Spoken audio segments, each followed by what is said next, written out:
everyone. Welcome to this Sunday live. It's not very sunny out here in Seattle right now, but it looks like we have a week of it coming up here. So we can take whatever we can get, right? Also, thank you for being here for this Sunday live and on Omnidimensional Authors. I am focusing some of the Sunday lives and the videos into particular areas that I have started applying for. Thank you for the hearts. Thank you for people being here. That I have started applying for to present in academia. And Omnidimensional Authors is a new literary genre entitled personage for persons who use their alternative abilities to translate the ineffable into a literary piece for others.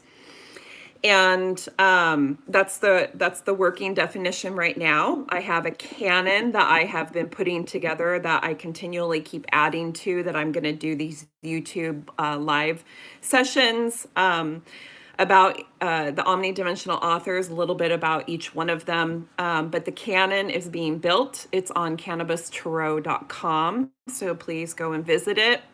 I've been connecting with other people that have been doing lives and YouTube videos, especially about some of these authors. They've found, really great tidbits of information that historically really need to be brought to the surface.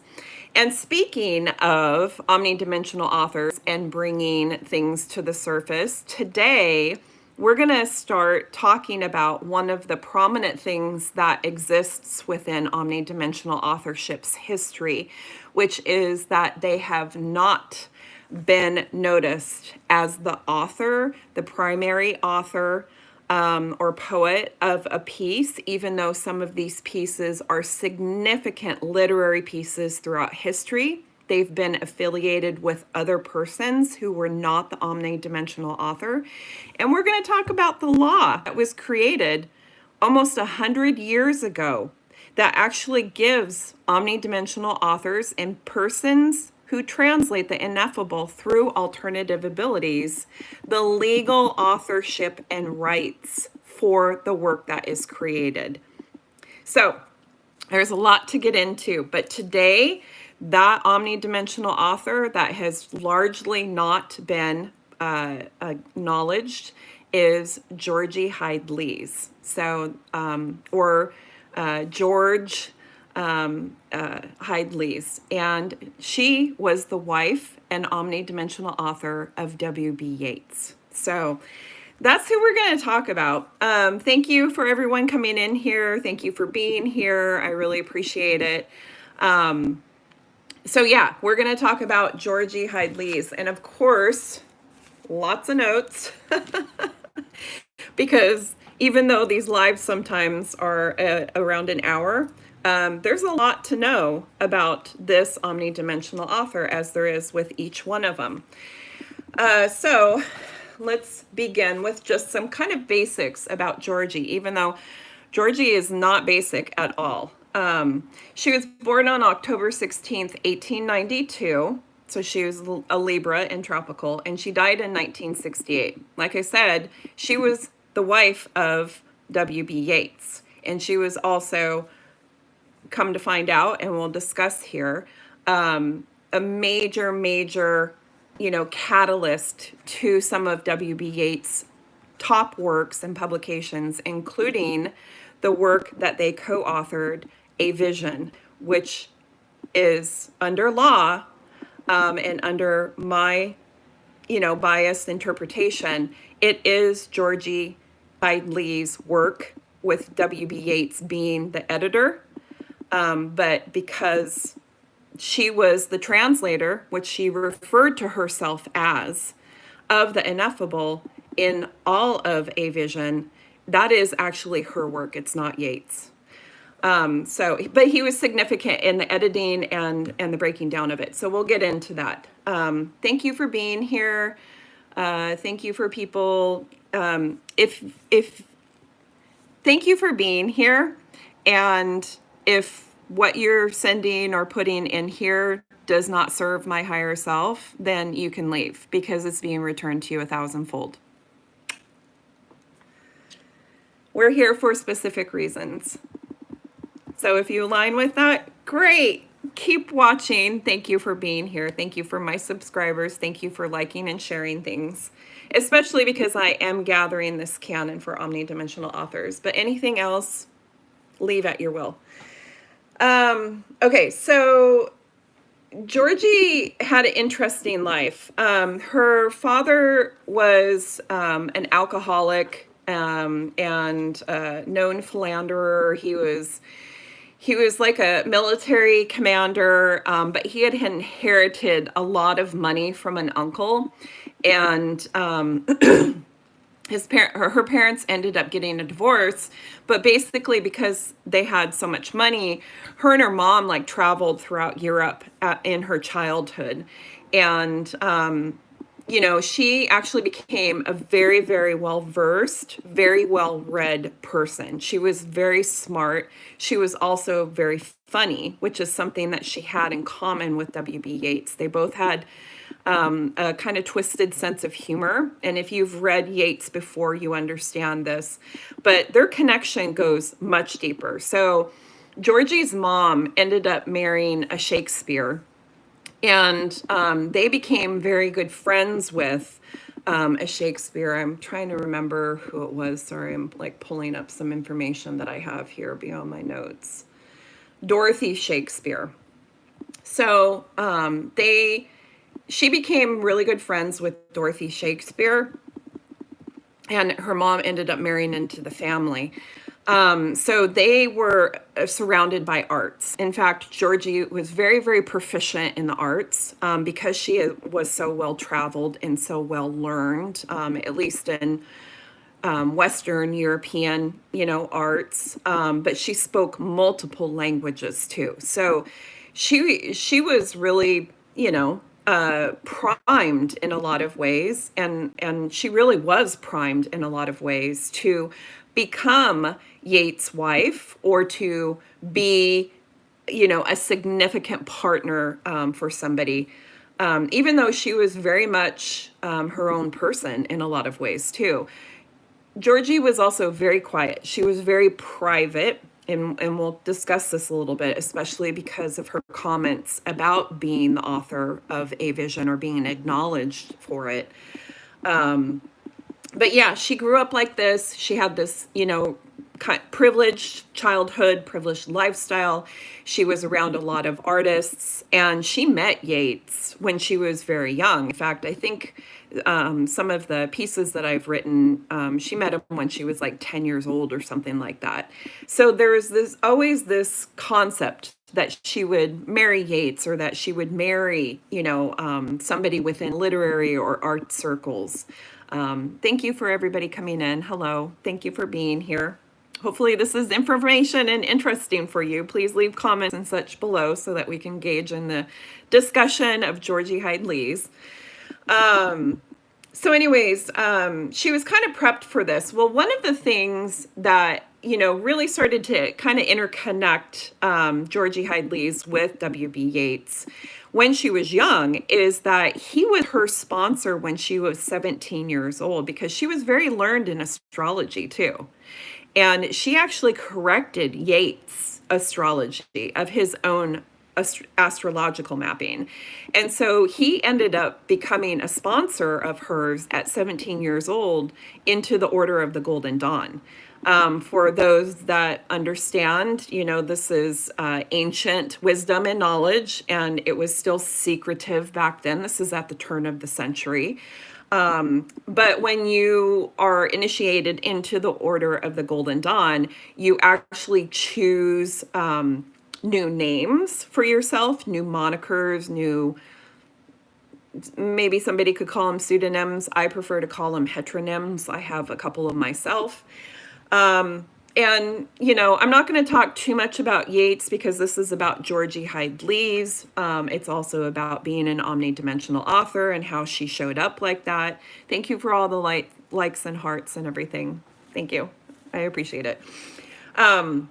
But I will say that, W.B. Yeats Order of Golden Dawn like moniker was basically like he considered himself like a mini god, like, and he called it a daemon, which to some people means something else.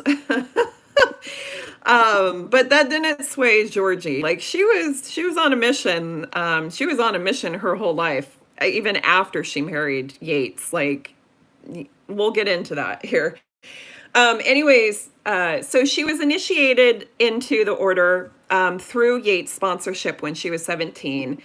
And then Yeats is known for, very much having multiple muses, female muses throughout his life. One of them was Maude Gonne. And more notably, too, Maude Gonne's daughter, Iseult. So there's a really interesting kind of backstory here going into Yeats a little bit more and how this affects Georgie Hyde-Lees and their marriage and Georgie's influence in Yeats' life and his works, as well as, this prominent work, A Vision, which for all interpretive purposes is actually George Hyde-Lees' work, not Yeats. As an omnidimensional author. But this gives you a depth of how much at the turn of the century, there were a lot of people involved in the psychical society, in occults, in seances, in tarot. There was a huge surgence of this that happened within Western societies at the turn of the century. From about the 1860s, it really started to hit hard in the 1880s. The whole academic area and field of parapsychology was born during this time. Noteworthy psychologists that delved into the ineffable as part of the psychology, movement, like Carl Jung were coming about and doing their theories and their research during this time. So thank you. Thank you for being here. I see you in here. Anyways, please leave comments if you have questions or anything about Georgie Hyde-Lees, because I have been doing quite a bit of research on her for a while. These are just snippets for this live. But always, please leave comments after when you hear this too, so that we can discuss even further as these omnidimensional authors get out there and get, published and produced and presented by me and others, and the canon grows. Always leave comments, please. So as long as the comments serve the topic, I put that caveat on there because everything else can be returned to sender 1,000-fold. Okay, so before they even got married, which was when Georgie was 25 and Yeats was 52. So it's interesting inversion there, right? Yeats had a lot. In fact, even his name of the daemon meant like mirroring, ego, mirroring things. So it was really interesting that they had this like age, mirror between the two of them. So there's a lot of nuances there. But before they even got married, what had actually happened right before Georgie and Yeats got married, like within a month before they got married, before he asked her to marry him, I apologize. I don't know if it was a month with their marriage ceremony, but when he had asked Georgie to marry him, he had been turned down by Iseult Maude. Now, Iseult Maude was the daughter of, or Iseult Gonne, I apologize. Iseult Gonne, or Gonne, was the daughter of Maude Gonne, who Yeats had been fixated on for years, okay? Now, this is how much a lot of these circles were involved in the ineffable at the turn of the century, because Maude Gonne had a child, a boy, and he had died at an early age. And supposedly, Maude had invited the old child's father back to a graveyard to have sex with her next to her dead son's grave so that they could recreate life And there was a whole lot of ritualistic stuff going on there, because just that intention alone is pretty intense. Like, you're at your dead child's grave trying to manifest another child for the soul of that dead child. That's intense, yo. So that's where Maude Gonne, or Maude Gonne, was when Iseult was conceived. But there is some hints out there that Maude did not get the deceased child's father to have sex with her, but she had W.B. Yeats have sex with her.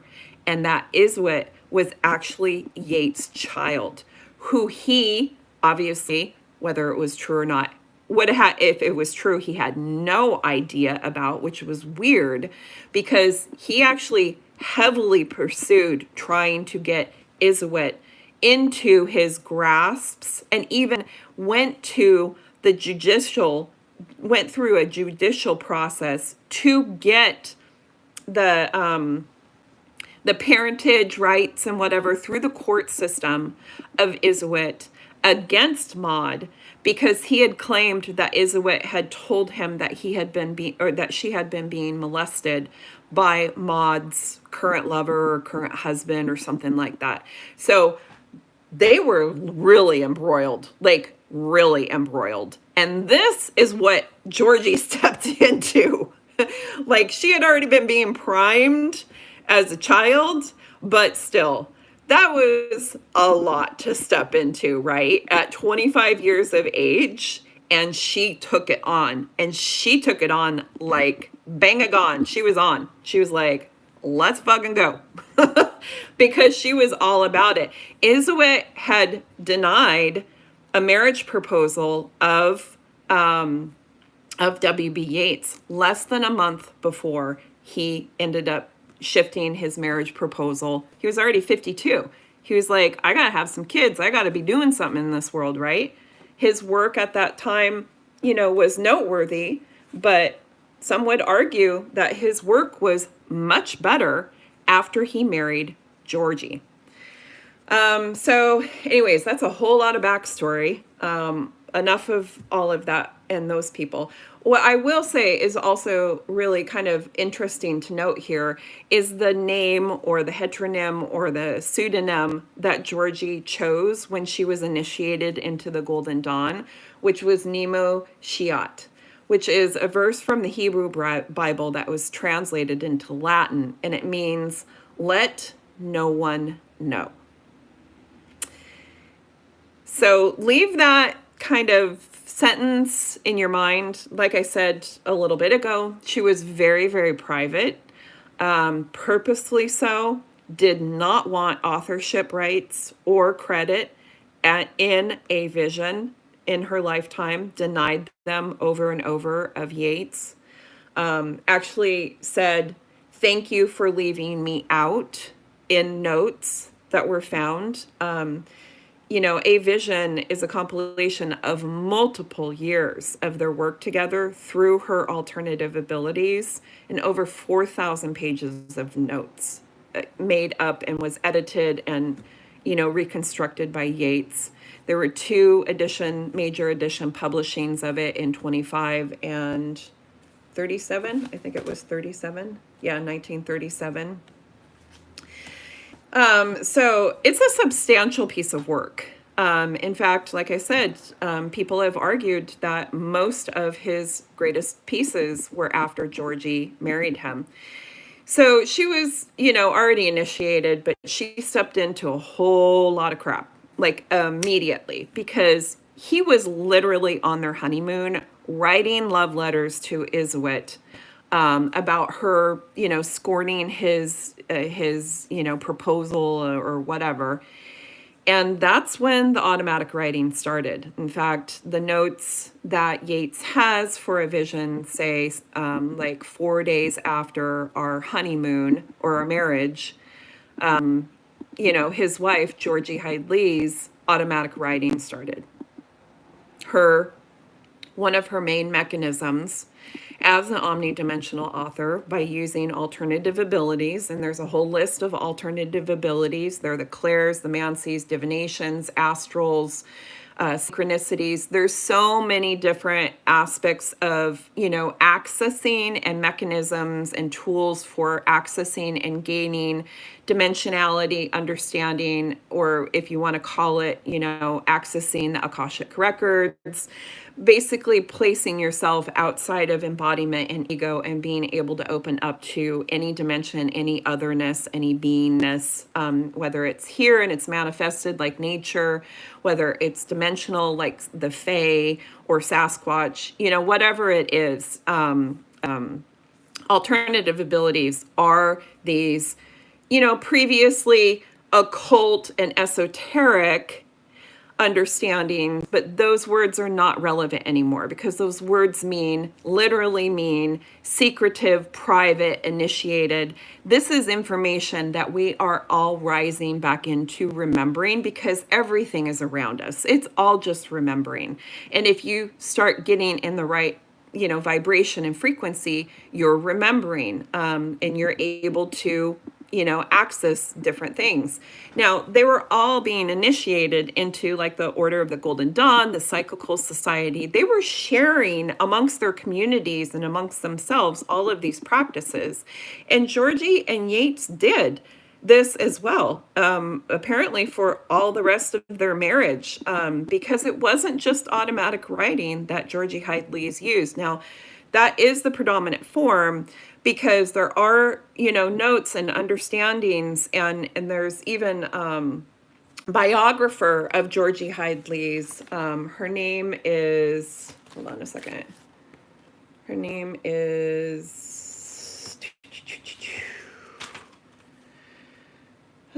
Margaret Mills Harper. And she was the official biographer, and she wrote, and it's on Amazon, it's called Wisdom of Two, the spiritual and literary collaboration of George and W.B. Yeats. So she went by George or Georgie, Georgiana, basically. So, there are academics that have been studying and actually like interviewing George when she was alive still. And according, to notes, research, even her interviews, she was participating with Yeats in multiple things. They had tarot, they had Ouija boards, they had both been attending seances, even prior to like getting together. They were immersed in the ineffable. They were encouraged by it. So it really was this binding agent between the two of them. Like I said, Yeats had sponsored her in the Order of the Golden Dawn when she was 17, almost a decade before they even got married. So this was a long trajectory. Like Georgie was all in, whether she was conditioned to do that or whether she just recognized it and knew it from the beginning, because there's some commentary out there about both. She was all in. So I'm just reading some of the comments here. Thanks. So let's see. Yep.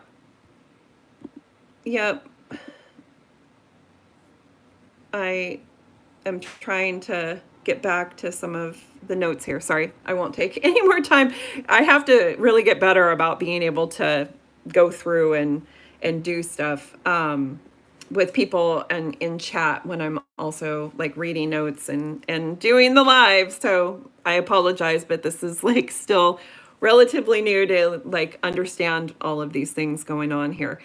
So anyways, there is a lot going on before they even got together. There was a lot going on, all during their marriage.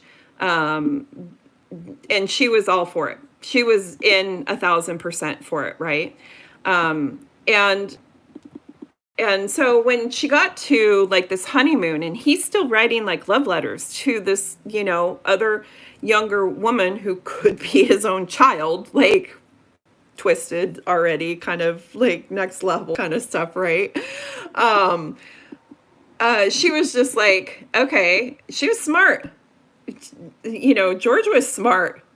She was traveled, learned, educated, multiple languages. She knew going into this, whether it was conditioned or not. She was having it, and she was going to, have it.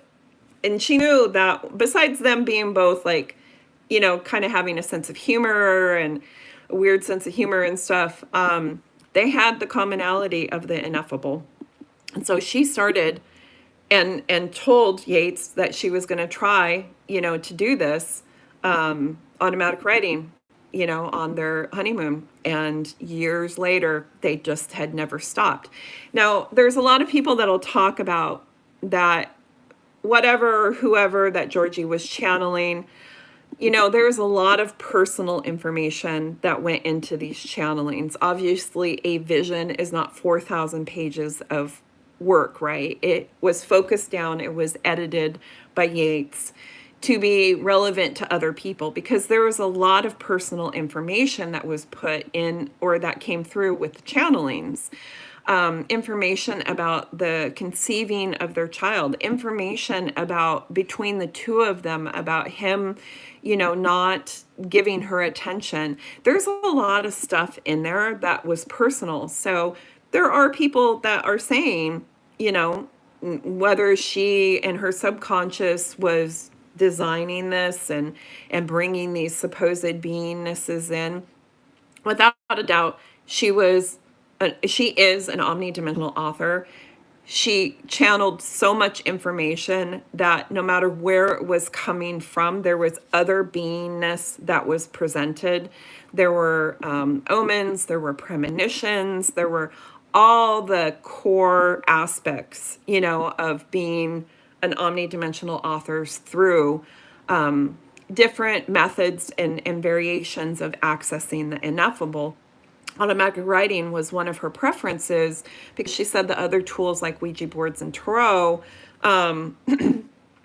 offered too much ambiguity. They had too much of a opportunity for, not the most relevant information to come through, whereas automatic writing was directly a conduit through the omnidimensional author's body and spirit and soul as a translator. And so she considered herself a translator and called herself that. But, Yeats and her did not just do automatic writing. And this is important to note because of their elaborate history and understanding of the ineffable, her since a very young age, excuse me, and also me being a Libra and understanding what those energy archetypes are. And, she was kind of a Libra Scorpio cusp in a way. I mean, she was only within a little over a week of Scorpio. So there's definitely that gradient there. And this is in tropical, and I have never pulled her full chart, but my guess is that she was just naturally born and remembered into particular things. And that's besides the timing and the society, that they were in. That's why a lot of this was, just coming to the forefront with her. And it was something that she just remembered, like I did as a child. I remembered a lot of these previous lifetime, mechanisms and tools just inherently. But she cultivated and she was able to cultivate them, and she married into a marriage and a partnership where she was not only, raising up a prominent poet, but she very much was dedicated to his poetry being placed into the world and being a conduit, being an amplifier of that in any way, shape, or form. But they did have personal things that came through her channeling in a lot of those notes. So, one of the other things that is noted with the different mechanisms that they were a part of is that their sexuality was very much primed, not just through the channeling, because definitely the channeling had a lot of notes and translations about their children, about conceiving their children, about their children's future or possible futures, just a lot of things. But it's noted, and persons that have written other books and other podcasts have brought up the fact that they had, like sexual ritual, sexual root chakra, activations to be able to conjure, and manifest. So there's a lot of different alternative abilities that she was a part of and that she was possibly utilizing for a vision. But I'm going to stick with the automatic writing because that's the one that both Yeats and her have, pretty much said that the majority of the style was. Like I said, she had even said that she didn't want to have anything in between, like her channel and receiving the information, such as tools like Ouija boards. And I don't disagree. As somebody who has used these tools before, it does offer the opportunity for other beingnesses that are outside of your understanding and control to come through. But when it is something that your body and mind and soul as a human, as a divine human, are a conduit of, there's a lot more ability to control what is necessarily coming through, especially if you are in your remembering of protection, of your divine sovereignty, of the natural laws of things not being able to damage you or hurt others that are not part of your higher self, that are not meant for you. So if she was already within all of that and knew all of that, her possible comments about using other mechanisms, can hold true to them. You have to be very, well read and remembered and practiced within utilizing tools to make sure that what's coming through is divine, is a natural conduit of an otherness, and that the otherness is actually very distinctly known. That's the problem with some of the otherness that you can get that's very malicious. If it doesn't want to if it wants to disguise itself, if it wants to manipulate things, if it's coming from that kind of intention, then it's just, not for you, not for others in general. Anyways, let's see here. Okay, so, she was a part of this. They worked for years on a vision. Like I said, it was over 4,000 pages. But Yeats wrote a lot of other work too. And Georgie helped him, get through a lot of this stuff. He was notoriously known for having, nightmares and waking up. All stuff that she helped with as a partner. In fact, that biographer, Margaret Mills Harper, is quoted as saying that she looked at Georgie as more of a partner than as a muse, which, could be argued because Yeats fell in love with multiple women, even after they were married, wrote love letters, just, felt like he had to have a muse. But Georgie was very good about keeping him involved with her, I guess, her grand scheme, but also in the end, it was, very fortuitous that she actually utilized it as a catalyst to become an omnidimensional author by doing this regular automatic writing. Thank you for people coming in here. Thank you for your likes and subscribes. And this live is about omnidimensional authors, and in particular, Georgie Hyde-Lees, who was the wife of W.B. Yeats. And anything that is in here and commented on that does not serve me and this topic can be returned to sender. Thank you. So anyways, so she's a part of all of this, and people recognize she was there for it. She was there for the partnership, right? But she ended up becoming what I say is the predominant author, the author of a vision, because she was the translator. She called herself the translator of what she was doing. And this is where this, in my impression. I know that Yeats has a whole, canon of his own work, but this one piece, A Vision in particular, really needs to have Georgie Hyde-Lees' name as the author, and that W.B. Yeats should be cited as the editor and as like a sub-author. It should not be under Yeats's name. And I, know I might upset people by saying that, but there is legal precedence for this, okay? So they lived in England and Scotland. They lived in an area where at the same time, right after the first version and publication of A Vision was produced, and definitely before the second edition of it was produced, so they should have corrected this. And they still can correct it. In fact, I think that we should be issuing the book A Vision under Georgie Hyde-Lees' name now. And this is why. Excuse me. And this is one of the international legal precedents that validates omnidimensional authorship. Persons that are translators of the ineffable by using alternative abilities to produce a literary piece for others. So in 1925, the first version of A Vision was born, right? In 1927, there was another medium that brought legal review of in England about the same thing.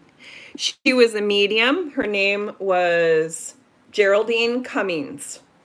And she had been translating from the ineffable in multiple sessions.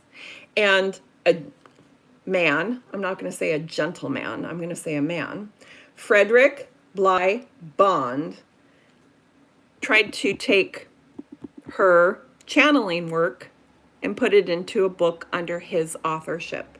The book is called The Chronicles of Cleophas. The Chronicles of Cleophas.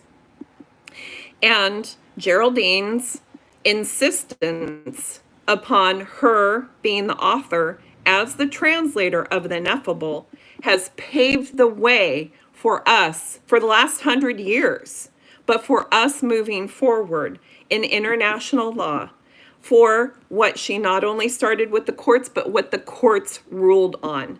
The case in 1927, 2 years after the first publication of A Vision was out, in the same region and under the same legal laws as where Georgie Hyde-Lees and W.B. Yeats lived, the court ruling under Cummins versus Bond in 1927 states that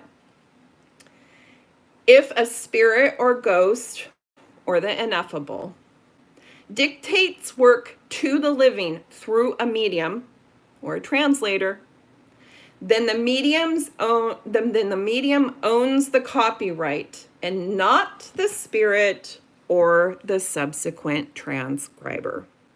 Yeats is the subsequent transcriber. He was definitely to be credited as editor of A Vision, but A Vision is rightfully under the ownership, literary authorship, and citation of Georgie Hyde-Lees.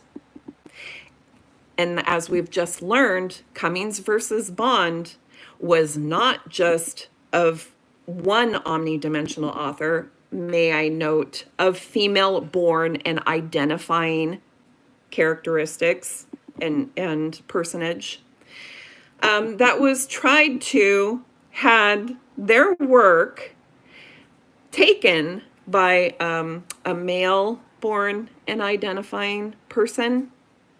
Now, a lot of us know that 100 years ago, at the turn of the 20th century, this shit was still happening all the time. In fact, it still happens today. But that's another reason why I put omnidimensional authors out here to be acknowledged, to reclaim this from colonialized, previous systems that kept things private and hidden under esoteric and occult terminology. And it doesn't serve any of us anymore. It didn't serve them 100 years ago. Geradline Cummins is an OG to us as omnidimensional authors, fought for us to have the legal right for whatever type of personage that you're born or identify with, that your rights as the author, as the translator of the ineffable, stand legally and have for almost 100 years. Nobody is talking about Cummins versus Bond, except for people that seem like they're in the law, because it seems to be some kind of like kitschy little, legal case that lawyers kind of fancy when they hear about it or fall upon it. But it directly correlates and relates to us as omnidimensional authors. There are plenty of people in the last 100 of years, authors, writers, poets, that we will get into here, that are protected under the international law of guaranteed authorship, of translating the ineffable through their alternative abilities. And I am one of them. And that's one of the reasons why I believe I was called and channeled and told and shown to raise this research into the limelight and call back our acknowledgement, our legal rights, and to reissue the versions of pieces that were taken from the actual author, maybe at times where male identifying and born persons had more rights than female identifying born and persons, or other identifying persons. You know what I mean? More of the ancient indigenous, ways of thinking, not the colonized and, those ways. It just is what it is during the time periods. There are plenty of male-born and identified persons that have been omnidimensional authors, and they've never had necessarily a problem with it. We went through Fernando Pessoa already. He purposely hid his under heteronyms, under the private of his, polygamy or his hermitage. But there are other authors that were male-born and identifying that we're going to get into, and they've been producing work since the mid-1800s. Not a problem. They just chose whether or not they wanted to produce it as a type of omnidimensional author. Back then, a lot of people were called spiritual authors, but my premise is that it is not simply spiritual. Alternative abilities range the gamut of multiple dimensionalities, beingness. When you open up to the Akashic records, you open up to the all, which is why omni instead of multidimensional. We've been in these iterations of remembering, and at this time, the remembering that I've been told to bring to the surface about the nomenclature, the spellings behind the actual vessel of the genre and the personage within literary arts, means all. It means all dimensions. It means accessing all beingness and opportunity. And there's a lot of ineffable mechanisms that we have been cultivating and practicing for tens of thousands of years, but seriously have been being brought back up into the collective consciousness, even into Western, or modern, societies, such as astrology, such as tarot and divinations. There's even divination poetry now that's been recognized for quite a while. This is all under the umbrella of omnidimensional authors, and we have had a law for it for over 100 years. And unfortunately, it was just never been applied to a lot of omnidimensional authors. And I have been building the case for and researching how many more people. And there are some pieces on the internet that talk about some of these omnidimensional authors. We'll get into another couple that I've diagnosed. But if you know or have read current omnidimensional authors, are one yourself, if you've read omnidimensional authors in the past that you think have been using alternative abilities of some kind, I encourage you to go over to the cannabistarot.com website, look up the canon and the people that I've been putting up there. I'm going to have more of these videos constantly out on our Sunday sessions. Thank you for everyone being here, and everything that's sent to me that doesn't serve my higher self can be returned to sender 1,000-fold. Thank you. Namaste. Amen. Gotta love it. When you put yourself out there like that, everybody else can see where you are coming from innately. So it only is a reflection of you. Anyways, which I'm sure W.B. Yeats would very much agree with, since he was very into the understanding of mirroring the ego. Let's see. Do I have anything else here? There's, like I said, there's so much about Georgie Hyde-Lees, even though she was very, very private, and she purposely kept herself like that. She purposely tried to keep herself out of the limelight. She very much stood beside W.B. Yeats, recognized his, prominence as a poet, as an author, an artist, and encouraged that in so many ways.